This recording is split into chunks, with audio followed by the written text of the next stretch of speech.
The main reason is because my background is in barcoding. So I was involved in barcodes in the late 70s. I don't know, I know I don't look young enough for that. But so I've had involvement in barcoding all the way through my life. And I'm still involved in it. And what we do is we do barcode solutions for corporates. And to me, what we did in barcoding to try and get the market going is what we need to do with blockchain. So I see a big parallel. I see blockchain as being barcodes Mark II, if you like. So in those days, nobody had a clue what barcodes were all about. I would sit in a dinner party and they'd ask me what I did. I'd say I'm in barcodes. And they just turn to the next door neighbor and start yapping around to them. So now, and that's what's happening with blockchain. I say I'm in blockchain and I get the same reaction. But if you talk to them about barcodes, sure, I know all about that and all this kind of thing. So that's been evolved over 40 years or something now. Anyway, I think having had the experience in trying to persuade corporates to adopt barcoding, I can bring some of that to persuading corporates to adopt blockchain, or the TANGLE, as hopefully we might move to a generic term there after Jens spoke to us.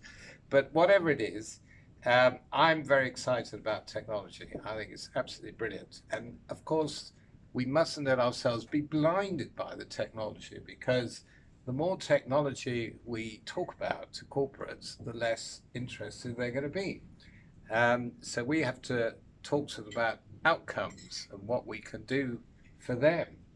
And then maybe they'll be interested. But they also want to see the technology work, don't they? So they want proof of concepts and this kind of thing.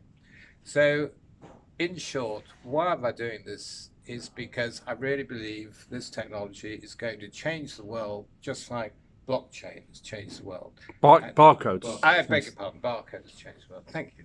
And Thomas, with his amazing network and everything, is just the person to get all the right people together to have a discussion on how can we get these corporates to adopt blockchain. And that's basically why you're here, to shape the industry. So the first dinner we spoke about standardization because we thought without interoperability and this kind of thing, the technology is not going to take off. And it was good to hear there are standards bodies working on this, like GS1, like what's it called? ISO. ISO, thank you, with TC 370. And so things are happening. That's good. All right. Second dinner, we talked about education. How do we educate the corporates? How do we get there? This dinner, I just thought it might be interesting, as Jens is here, that we could have a discussion about what is a DAG versus a blockchain.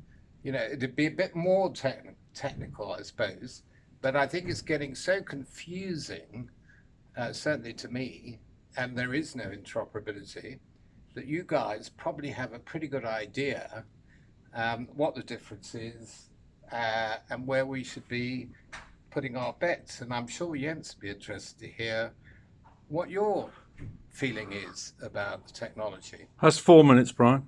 That's it, pretty much. So that's really why we're here.